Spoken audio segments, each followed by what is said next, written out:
میں اس بات پر گواہ ہوں کہ اللہ تعالیٰ کے علاوہ کوئی لائق عبادت نہیں، وہ ایک ہے، علم کے رسول ہونے اور اسلام کے دین ہونے پر راضی ہوں۔ بسم اللہ الرحمن الرحیم۔ آج کی حدیث مبارک، اذان کے بعد مقدس کلمات پڑھنے کی فضیلت۔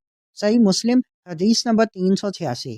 حضرت سعد بن ابی وقاص رضی اللہ تعالیٰ عنہ سے روایت ہے کہ سیدنا رسول اللہ صلی اللہ علیہ وآلہ وسلم نے فرمایا، جو مسلمان اذان کی آواز سن کر یعنی اذان مکمل ہونے کے بعد یہ کلمات پڑھے تو اس کے صغیرہ گناہوں کو معاف کر دیا جائے گا۔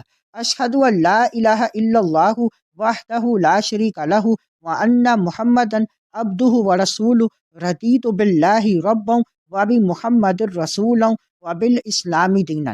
میں اس بات پر گواہ ہوں کہ اللہ تعالیٰ کے علاوہ کوئی لائق عبادت نہیں، وہ ایک ہے، اس کا کوئی شریک نہیں، اور میں گواہی دیتا ہوں کہ سیدنا محمد صلی اللہ علیہ وآلہ وسلم اس کے خاص بندے اور رسول ہیں۔ میں اللہ کے رب ہونے، حضرت محمد مصطفیٰ صلی اللہ علیہ وآلہ وسلم کے رسول ہونے اور اسلام کے دین ہونے پر راضی ہوں۔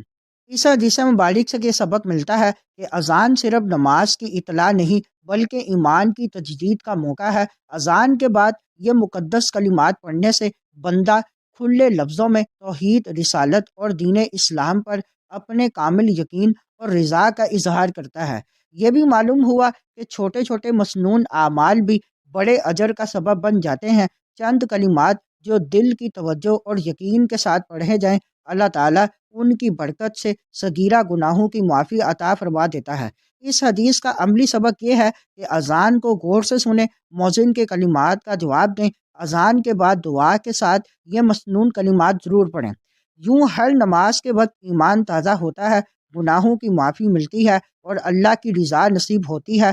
اللہ تعالیٰ ہمیں اذان کی تعظیم اور ان بابرکت اذکار پر دوام عطا فرمائے، آمین۔